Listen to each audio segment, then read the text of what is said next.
Hi, busy ka ba? Hindi naman, bakit? Can we talk about something that's been bothering me a while ago? Tungkol saan yun? Ganito kasi yan, 6 months na kami ng girlfriend ko and okay naman ang lahat pero kamakailan lang nag-chat yung ex niya and that's been bothering me. Kinausap mo ba siya tungkol sa kung anong iniisip mo tungkol doon? Yeah, kinausap ko na siya pero sabi niya is wag daw ako mag-alala and kasi kaibigan niya lang, ex niya lang and tapos na kung ano mang meron sila, ganun. I feel you, ako din kung nandiyan na ako sa position mo, ganyan din ang iisipin ko. Pero, syempre, mag-usap pa din kayo ng girlfriend mo. Dapat pag-usapan yung mabuti kung tungkol kung bakit siya nagre-reply, kung anong nangyayari, para maayos yung kung ano man yung lamat ng relationship nyo, ganun.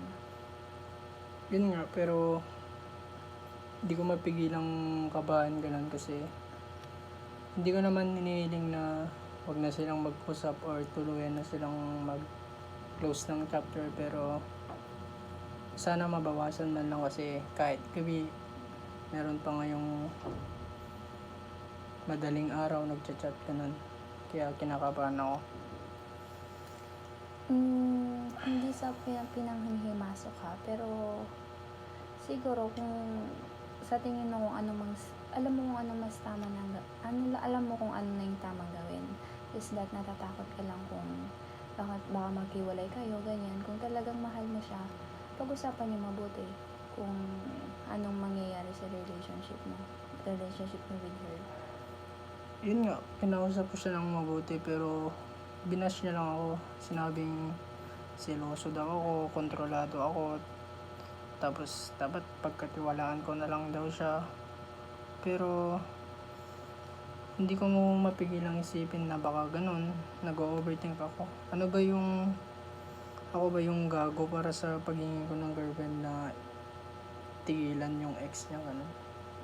Hindi ka naman gago or hindi naman something na dapat ikahiya or hindi naman something na kasi karapatan mo yun as boyfriend, syempre, since dapat may loyalty or commitment sa isang relationship. Pero yun nga, nadadaan naman lahat yan sa magandang usapan. Mag-usap kayo or kung maaari kausapin nyo with dalawa kayo nung lalaki or Lalaki yung sa lalaki, ganun. lalaki sa lalaki, ganun, para alam din niya kung anong nararamdaman mo sa pakikipag-usap pa sa girlfriend mo, ganun. Baka yung part na yun, mismo yung lalaki na yung titigil na kausapin yung girlfriend mo.